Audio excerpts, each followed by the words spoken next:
በስመ አብ ወወልድ ወመንፈስ ቅዱስ አሐዱ አምላክ። ኅዳር 6 በዚች ቀን ክብር ይግባውና ጌታችን ኢየሱስ ክርስቶስ ከእመቤታችን ከቅድስት ድንግል ማርያም ከአረጋዊ ዮሴፍና ከሰሎሜ ጋር ከስደት በሚመለሱ ጊዜ ወደ ደብረ ቁስቋም ገባ። በመንገድ ጉዞ ካገኛቸው ድካም አረፉ።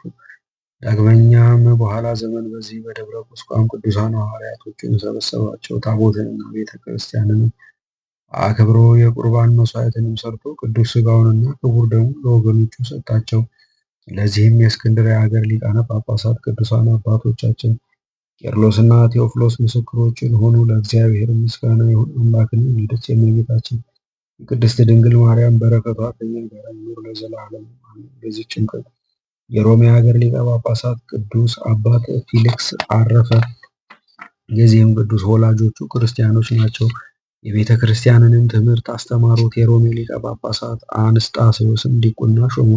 ደግሞ የሮሜ ሊቀ ጳጳሳት ዮስጦስም ጠባዩን የጽድቁንና የትሩፋቱን ደግነት አይቶ ቅስና ሾሙ። ከእርሱ በፊት የነበረ ሊቀ ጳጳሳት አባ ዲዮናስዮስ ባረፈ ጊዜ ይህን አባት ፊልክስን መረጡት። በእግዚአብሔርም ፈቃድ በሮሜ ሀገር ላይ ሊቀ ጵጵስና ሾሙት። የክርስቶስንም መንጋዎች በመልካም አጠባበቅ ጠበቀ። ትሩስ ቄሳርም ከሞተ በኋላ ቴዎድሮስ ቄሳር ነገሰ። እርሱም በምዕመናን ላይ ታላቅ መከራ አምጥቶ ጭንቅ በሆኑ ስቃዮች አሰቃያቸው። ብዙዎችም በእርሱ እጅ በሰማዕትነት ሞቱ። ይህም አባት ከዚህ ከሃዲ ታላቅ መከራና ሐዘን ደረሰበት። ስለ እርሱም ወደ እግዚአብሔር ማለደ። ክብር ይግባውና ጌታችንም ልመናውን ተቀብሎ ይህን ከሃዲ በሁለተኛ ዘመነ መንግስቱ አጠፋው። ከዚህም በኋላ ከሃዲ ዲዮቅልጥያኖስ በነገሰ ጊዜ ክርስቲያኖችን አብዝቶ ማሰቃየትን ጀመረ።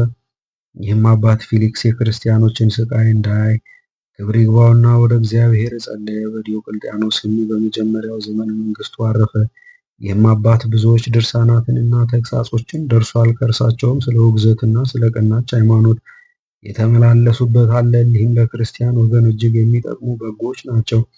ለእግዚአብሔር ምስጋና ይሁን። እኛንም በጸሎቱ ይማረን፣ በረከቱም ከእኛ ጋር ትኑር ለዘላለሙ አሜን። በዚህችም ቀን የአባ ፍሞስ፣ የለንዲዮስ፣ የኢላጥስ፣ የማርትሮስ፣ የኢላሶስ፣ የቆርናሊዮስ፣ የሱኪሮስ፣ የናውኔኖስ፣ የሊባዲቆ፣ የሲላሴዎስ እና የሰማዕት ኤስድሮስ ማህበር የሆኑ የ272 ሰማዕታት መታሰቢያቸው ነው።